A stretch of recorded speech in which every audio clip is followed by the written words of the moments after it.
Oh, the irony. Here I was, Keeper Nexus 7 of the Galactic Wildlife Preservation Council, watching the most feared predators in 3-star systems refuse their dinner like spoiled younglings. The Korthak alpha cubs, each one the size of a small transport vessel, equipped with claws that could slice through titanium plating and possessing bite forces capable of crushing battle armor, were turning their massive heads away from prime Garathian beef like it had personally insulted their ancestors. Perhaps they require live prey, suggested my assistant, Quill, his tentacles twitching nervously as he reviewed the feeding protocols on his datapad. The poor Zentorian had been assigned to this facility for exactly 3 rotations, and already his blue complexion had taken on a perpetually greenish tint of stress. I clicked my mandibles in what humans might call exasperation. Quill, these cubs haven't hunted a day in their lives. Their parents were rescued from poachers when they were barely hatched. They've been hand-fed processed nutrition cubes since birth. The largest of the 3 cubs, a magnificent specimen we designated K-Alpha Prime, lifted his head and fixed me with those unsettlingly intelligent golden eyes. For a moment, I swear I could see disappointment flickering in those depths. Not hunger. Not aggression. Disappointment. Sir. Quill's voice carried that particular tone that meant he was about to deliver news that would ruin my solar cycle. The human xenobiologist has arrived for the consultation. I felt my exoskeleton tighten. Humans. Of all the species in the known galaxy, why did it have to be humans? Don't misunderstand me. I held nothing personal against the bipedal mammals.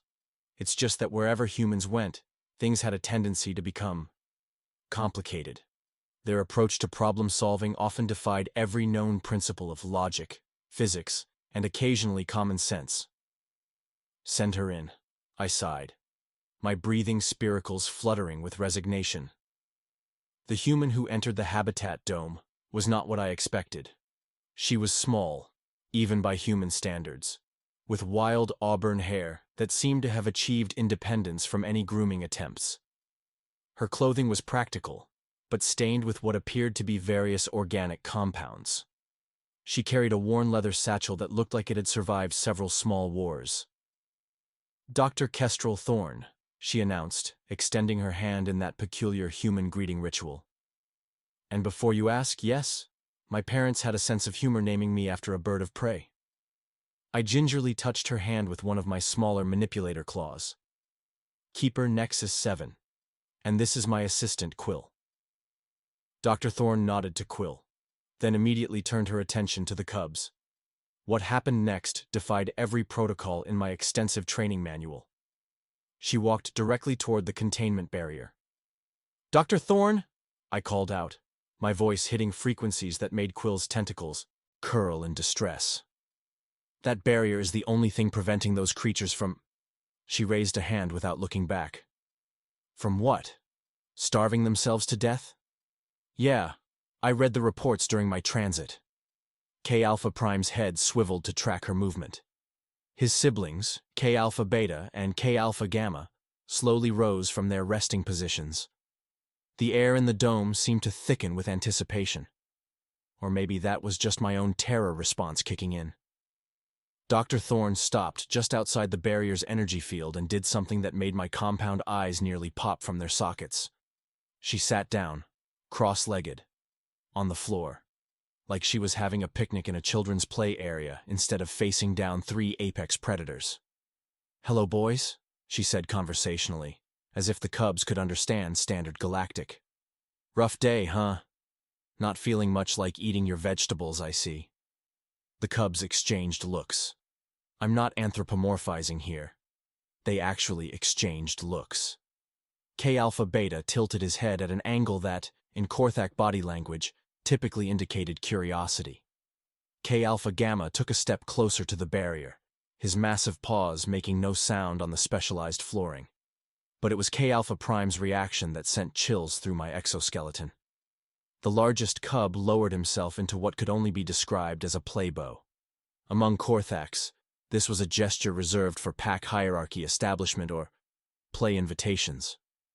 "Fascinating," Dr. Thorne murmured, reaching into her satchel.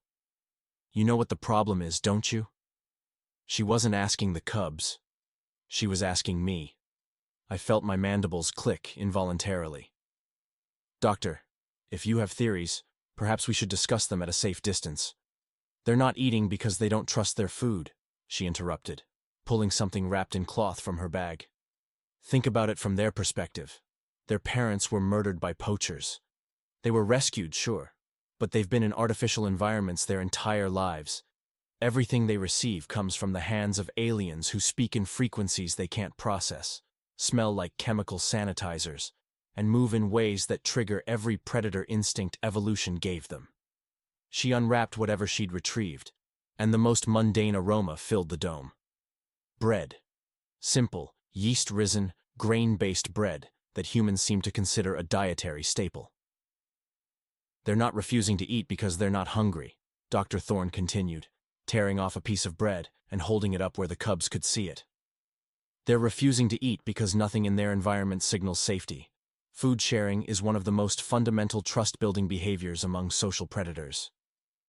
K Alpha Prime's nostrils flared as he caught the scent, his golden eyes fixed on the small piece of bread in the human's hand with an intensity that would have been terrifying if directed at me. Doctor, I said carefully, are you suggesting that we've been approaching their dietary needs from an incorrect paradigm? She smiled, and there was something in that expression that reminded me why humans had earned their reputation as one of the galaxy's most successful species. I'm suggesting that you've been trying to feed wild animals, when what you actually have are traumatized children who happen to be apex predators. With movements that were both deliberate and surprisingly graceful, Dr. Thorne stood and approached the barrier controls. My safety protocols screamed in 13 different languages, but something in her demeanor prevented me from intervening. The barrier, Dr. Thorne, Quill squeaked, his tentacles now a shade of green that indicated imminent nervous system collapse. We'll stay exactly where it is, she replied, locating what appeared to be a feeding port, a small aperture designed for introducing items into the habitat without compromising containment. I'm not stupid, but I am going to try something that your protocols probably classify as inadvisable. She placed the piece of bread into the feeding port and activated the delivery system. The morsel dropped onto the habitat floor about 3 meters from where the cubs waited. For a moment, nothing happened. The cubs stared at the bread. The bread sat there being bread. Quill made small whimpering sounds. I calculated the probability that my career was about to end in spectacular fashion. Then, K Alpha Prime did something that violated every assumption I held about Korthak behavior. He approached the bread cautiously, sniffed it thoroughly, and then, instead of consuming it immediately, picked it up in his massive jaws and carried it back to his siblings. Well, Dr. Thorne said with satisfaction, that answers that question. What question? I managed to ask, though my voice sounded like it was being filtered through a malfunctioning translator. Whether they understand the concept of sharing food as a trust gesture, which they clearly do. K Alpha Prime had placed the bread between his siblings. All 3 cubs were now examining it with the kind of focus typically reserved for potential threats or prey items. K Alpha Beta extended one massive claw and very gently, more gently than I would have thought possible, divided the bread into 3 equal portions. They ate in perfect synchronization. Dr. Thorne, I said, my voice carrying every ounce of professional dignity I could muster. Would you care to explain how you determined that bread, simple human bread, would succeed where specially formulated, nutritionally optimized Korthak dietary supplements failed? She was already reaching into her satchel again. Because sometimes, Keeper Nexus 7, the solution isn't about optimal nutrition. It's about psychology. These cubs have been receiving food that smells like laboratories and tastes like efficiency. What they needed was food that smells like, well, like someone cares enough to share their own meal. The cubs had finished their bread. They were now looking directly at Dr. Thorne with expressions that I had never seen in any of our behavioral documentation. Their posture was relaxed but attentive. Their eyes tracked her movements without the defensive tension that characterized their interactions with facility staff. K Alpha Prime approached the feeding port again and made a sound. A low, rumbling vocalization that wasn't quite a growl and wasn't quite a purr. "He's asking for more," Dr. Thorne said matter-of-factly. "That's impossible," I protested. "Korthaks don't make requests. They're apex predators. They take what they want or they eliminate obstacles to getting what they want." She looked at me with an expression that somehow managed to be both patient and pitying.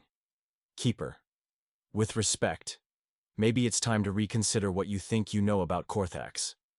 Because what I'm seeing here aren't mindless killing machines.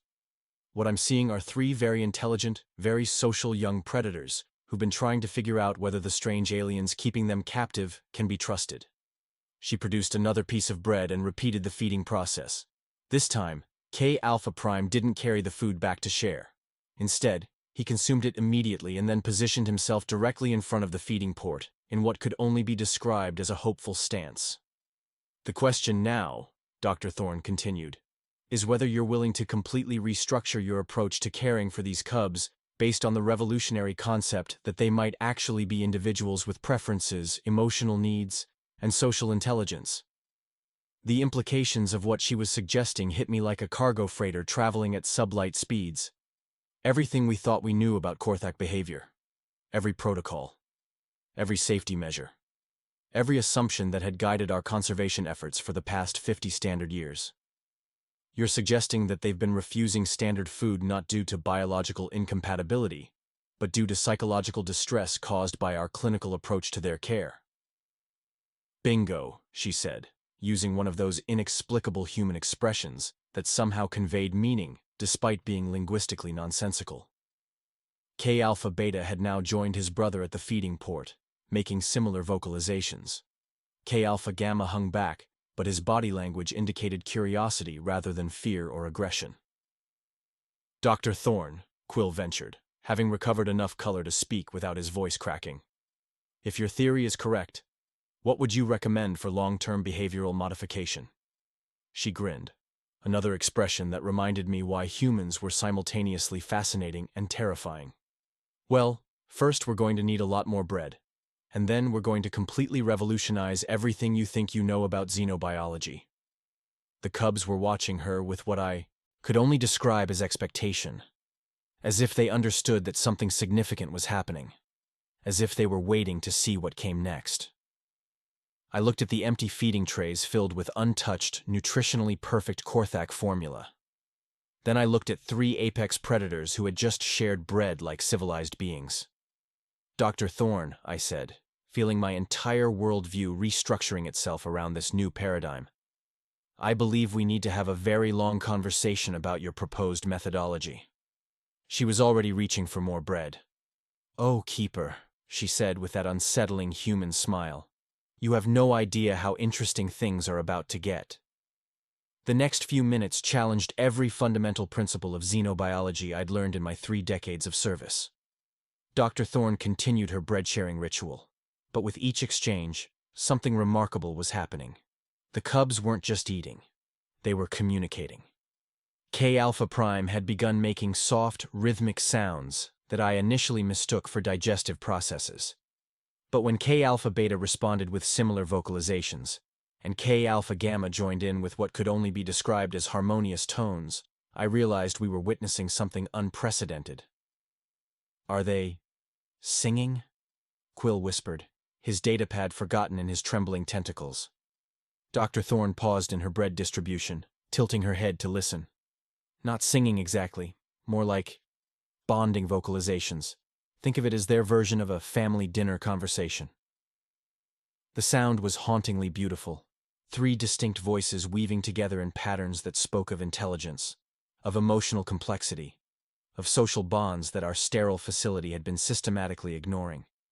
It made me wonder how many other species we'd misunderstood, how many behaviors we'd dismissed as primitive when they were actually sophisticated beyond our comprehension. "Doctor," I found myself saying, my voice barely above a whisper, "in all our observations, we've never documented this type of vocalization." She looked at me with those disturbingly perceptive human eyes. "That's because they've never had a reason to make these sounds before. They're not just eating, Keeper. They're celebrating the first moment of trust they've experienced since arriving here." K-Alpha Prime approached the barrier again, but this time he didn't position himself at the feeding port. Instead, he sat down, actually sat like a domesticated creature, and looked directly at Dr. Thorne. His golden eyes held an expression I'd never seen in any predator documentation. Gratitude. By the 7 moons of Centauri, Quill breathed. He's trying to thank her. The implications were staggering. If the cubs possessed this level of emotional intelligence, if they could form bonds and express gratitude, then everything we'd assumed about their species needed complete reevaluation. Time for the real test, Dr. Thorne announced, setting her empty bread wrapper aside. She reached into her satchel once more, but this time produced something that made my respiratory system stutter. Raw Garathian steak, the same meat the cubs had been refusing for weeks. Doctor, surely you're not planning to feed them meat? That's exactly what I'm planning. She held the steak up where all 3 cubs could see it clearly. But not the way you've been doing it. Instead of using the mechanical feeding system, she did something that violated approximately 17 safety protocols. She activated her personal energy field generator, a small device humans used for protection in hostile environments, and created a localized barrier around herself. Then she opened the habitat's primary access port. Dr. Thorne! Quill's tentacles went completely rigid. The containment breach alarms will remain silent because I'm not actually breaching containment, she replied calmly, stepping into the airlock chamber between the observation area and the habitat. I'm creating a controlled interaction zone. The cubs immediately focused on her new position. K-Alpha Prime rose to his full height, impressive even for a juvenile, and approached the airlock's interior barrier. His siblings flanked him, but their formation wasn't aggressive. It was protective. They were guarding each other, not preparing to attack. Notice the difference? Dr. Thorne asked, her voice now transmitted through the habitat's communication system. When you dropped food through mechanical dispensers, you were acting like a distant, uncaring provider. Now I'm sharing space with them, even if separated by barriers. She tore off a piece of the raw meat and placed it on the ground inside the airlock. Then, in a gesture that would have given our legal department collective cardiac episodes, she sat down and ate a small piece herself. You cannot be serious, I managed to croak. Perfectly serious. Though I should mention I had all necessary immunizations before arriving. Humans have rather robust digestive systems. She swallowed and looked directly at K-Alpha Prime. Your turn, big guy. The largest cub approached the airlock's inner barrier and made those same soft vocalizations we'd heard earlier. But now there was a different quality to the sounds. Questioning.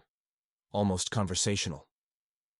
He's asking permission, Dr. Thorne said with wonder in her voice. He's actually asking if it's acceptable to eat.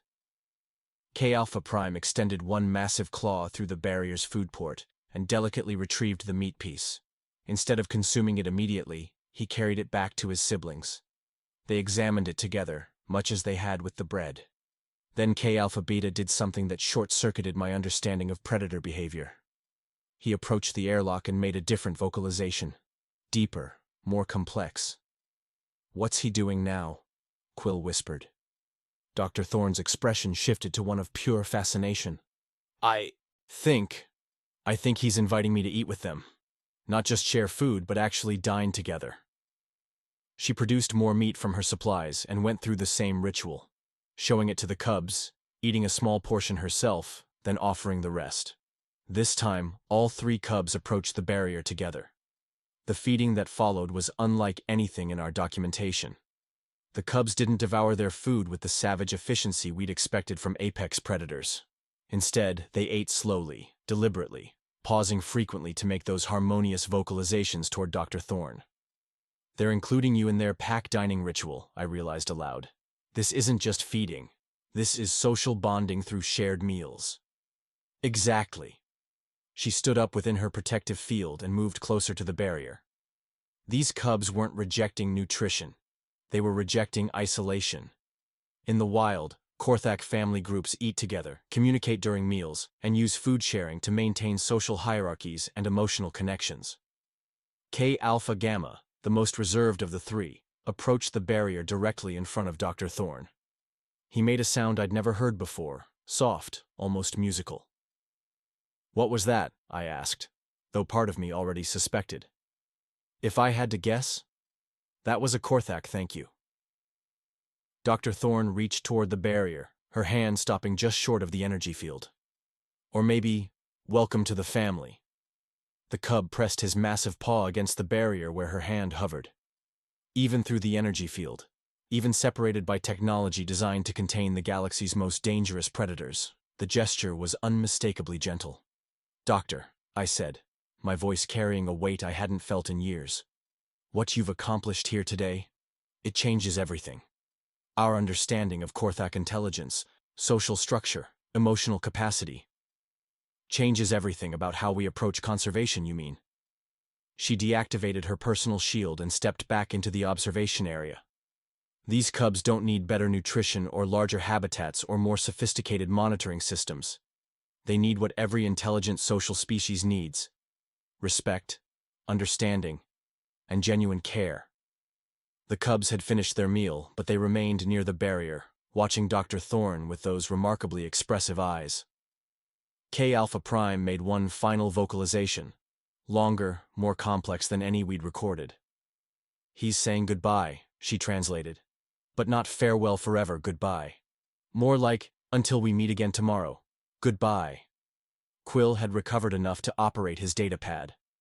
"Doctor, the implications of your findings will require extensive documentation, peer review, and probably a complete restructuring of our xenobiological protocols."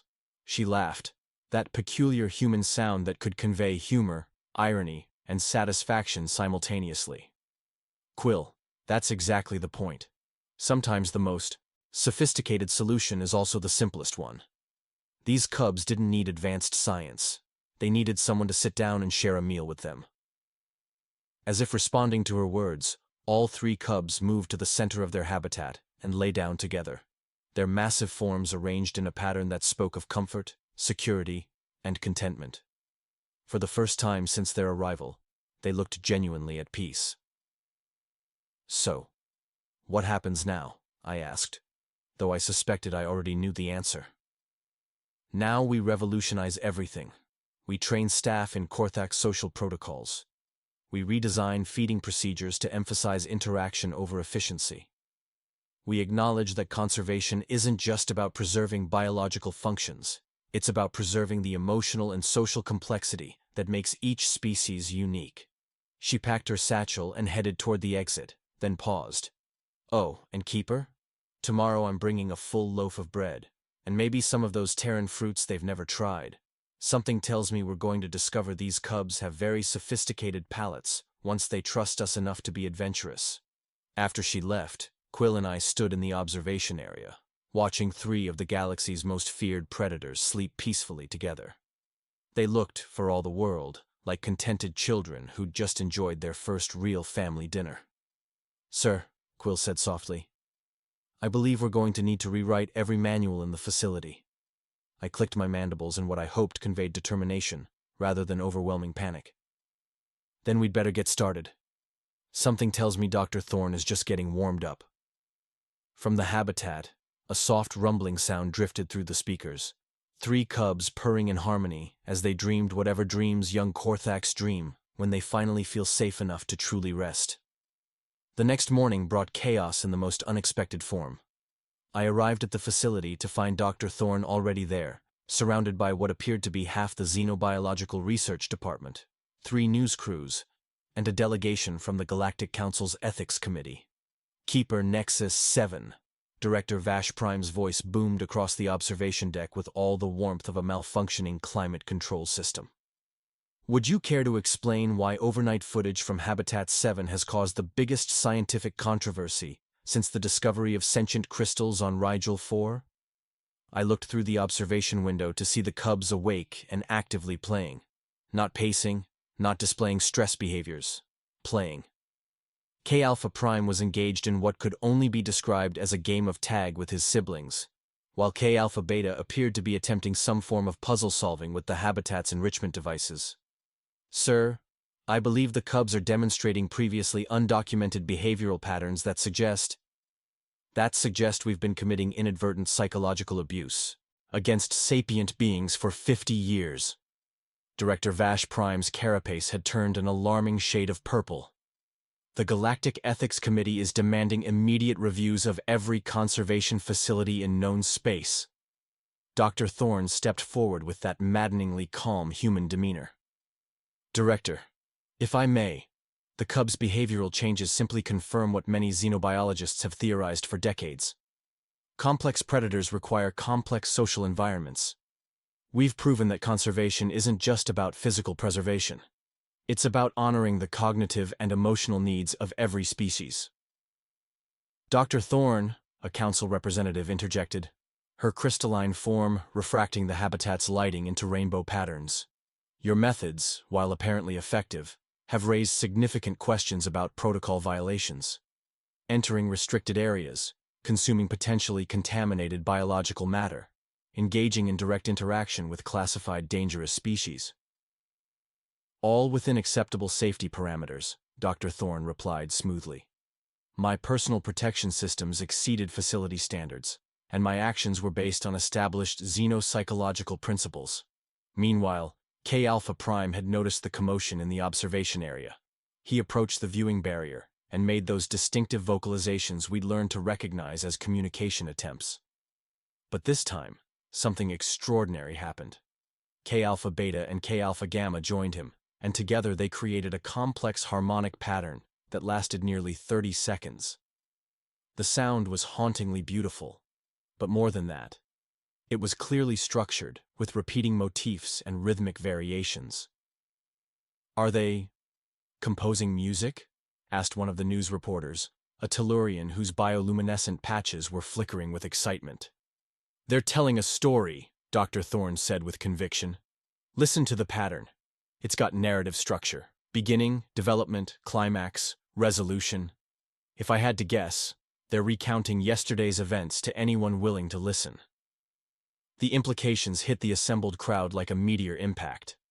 If the cubs could create narrative compositions, they possessed not just intelligence, but actual culture. The ramifications for how we classified and treated countless species throughout the galaxy were staggering. Director Vash Prime's carapace shifted from purple to a resigned gray. Dr. Thorne, it appears your unorthodox methods have opened a rather significant container of invertebrates. The Council is demanding immediate implementation of new protocols across all facilities. Good, she replied with typical human directness. These cubs deserve better than sterile containment. They deserve recognition as individuals with rights, preferences, and emotional needs. K Alpha Prime made another vocalization, different from the others, shorter, more urgent. He was looking directly at Dr. Thorne. He's asking for you, I realized. He wants to continue yesterday's interaction. She smiled and reached into her ever-present satchel, producing not bread this time, but something unexpected, a small musical instrument humans called a harmonica. Let's see if they're interested in a duet. What followed would later be classified as the first documented interspecies musical collaboration in galactic history. Dr. Thorne played simple melodies on her harmonica, and the cubs responded with harmonized vocalizations that complemented and enhanced the human music. They weren't just mimicking, they were improvising, creating something entirely new together. The assembled crowd watched in stunned silence as 3 juvenile apex predators and 1 small human created music that transcended every barrier between their species. Well, Director Vash Prime finally said, his voice carrying a tone I'd never heard before, something approaching wonder. I suppose we'll need to add musical therapy to our conservation protocols. Dr. Thorne lowered her harmonica and looked at the cubs, who were now swaying gently to rhythms only they could hear. Not therapy, she corrected. Enrichment, cultural exchange, recognition that intelligence comes in forms we're only beginning to understand. The cubs settled down near the barrier, but their eyes remained fixed on the observation area. They weren't waiting for food or showing signs of stress. They were simply socializing, enjoying the company of the strange creatures who had finally learned to communicate with them. As the crowd began to disperse, Still buzzing with excitement and implications, I found myself alone with Dr. Thorne and the cubs. The morning's chaos had settled into something resembling peaceful coexistence. "Doctor," I said quietly, "what you've accomplished here will change conservation efforts throughout the galaxy. But what happens to these 3 cubs now?" She looked at K Alpha Prime, who was making soft, contented sounds while grooming his siblings. "Now they get to be themselves. Not specimens, not dangerous predators. Just 3 young individuals learning to trust the wider universe again." Tomorrow, I thought, watching the cubs begin another musical composition. We start building a universe where every voice matters. But the universe, as I was about to learn, had other plans entirely. 3 hours later, emergency alarms shrieked through the facility with the kind of urgency that typically meant either catastrophic system failure or imminent invasion. I rushed to the main control center, where Quill was frantically manipulating holographic displays while maintaining communication with what appeared to be half the galactic fleet. "Keeper," he called out, his tentacles a vibrant shade of panic orange. "We have a situation, a massive one." The main display showed long-range sensor data that made my compound eyes strain to process. Approaching our station was a Korthak dreadnought. Not just any dreadnought, but one of the legendary Bloodmaw-class vessels that hadn't been seen in civilized space for over a century. "How long until intercept?" I asked, though part of me didn't want to know the answer. 14 standard hours, Quill replied. "But sir, that's not the strangest part. They're broadcasting on frequencies we didn't even know Korthaks could access. And the message, well, it's addressed specifically to the small human who speaks with cubs." Dr. Thorne appeared at my shoulder as if materialized by the crisis itself. "They're here for their children," she said with that unsettling human certainty. "Impossible," Director Vash Prime declared, his carapace now cycling through colors I didn't recognize from any emotional spectrum chart. The cubs' parents were confirmed deceased, killed by poachers 18 months ago. Dr. Thorne was studying the sensor data with an intensity that made me nervous. Not their biological parents, their pack elders. Korthaks have extended family structures that can span multiple generations and hundreds of individuals. When cubs are orphaned, the responsibility for their care falls to the entire social network. The implications struck me like a cargo hauler at full velocity. "You're suggesting that an entire Korthak fleet has been searching for 3 cubs? "I'm suggesting that we've been harboring 3 members of what might be Korthak royalty, and their family has finally tracked them down." She was already heading toward Habitat 7. "We need to prepare those cubs for reunion. Fast." The next few hours passed in a blur of frantic preparation, diplomatic communications, and what could charitably be called controlled panic. The Korthak vessel, which we learned was called the Star Render's Pride, maintained its approach vector while broadcasting increasingly complex messages that our translation systems couldn't fully decode. But the cubs could. As soon as the long-range communications reached the habitat, all 3 cubs began vocalizing in patterns more complex than anything we'd previously recorded. They weren't just responding to the messages, they were having conversations with beings across the void of space. "K Alpha Prime is identifying himself," Dr. Thorne translated, her understanding of Korthak communication having advanced remarkably in just 2 days. "He's telling them about the facility, about us, about—" "Oh. About what?" I demanded. Her expression shifted to something between amusement and concern. "About the small songmaker who taught them to trust again. He's specifically requesting that you and I be present for the reunion." "Requesting?" Director Vash Prime's voice had climbed several octaves. "Keeper, these are apex predators arriving in a military vessel capable of reducing our entire facility to constituent atoms. Since when do they make requests?" "Since they learned that their cubs have been cared for by beings who understand the importance of family," Dr. Thorne replied. "Korthaks may be predators, but they're also highly social creatures with complex honor codes. We've shown their children respect and kindness. That matters to them." The Star Render's Pride arrived precisely on schedule, its massive bulk dwarfing our research station like a moon eclipsing a pebble. But instead of assuming an attack position, it took what our military advisors recognized as a diplomatic formation. Weapons powered down. Docking bays open. Communication arrays active. The first shuttle to arrive carried 3 Korthak adults, whose sheer presence made our cubs look like house pets by comparison. But their behavior upon entering the facility was nothing like the savage aggression our protocols predicted. The largest adult, easily twice the size of K Alpha Prime, approached the habitat and made a vocalization so profound it seemed to vibrate through the station's hull. All 3 cubs responded immediately, pressing themselves against the barrier with obvious joy and excitement. "That's their pack leader," Dr. Thorne whispered, "and he's thanking us." The reunion that followed challenged every assumption about Korthak behavior in our databases. The adults didn't simply retrieve the cubs and leave. Instead, they engaged in an elaborate ceremony that lasted over an hour. A complex exchange of vocalizations, scent-marking rituals, and what could only be described as formal introductions between the cubs and various pack members. Throughout the entire process, the cubs repeatedly gestured toward Dr. Thorne and made vocalizations that clearly included her in their narrative. The pack adults listened with patient attention, occasionally responding with sounds that conveyed approval or curiosity. Finally, the pack leader approached the observation barrier and made a series of sounds directed specifically at Dr. Thorne. "He's inviting me to visit their ship," she translated, her voice carrying an edge of excitement.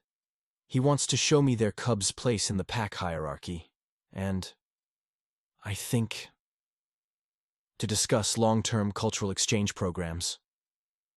Director Vash Prime's carapace had settled into a resigned beige.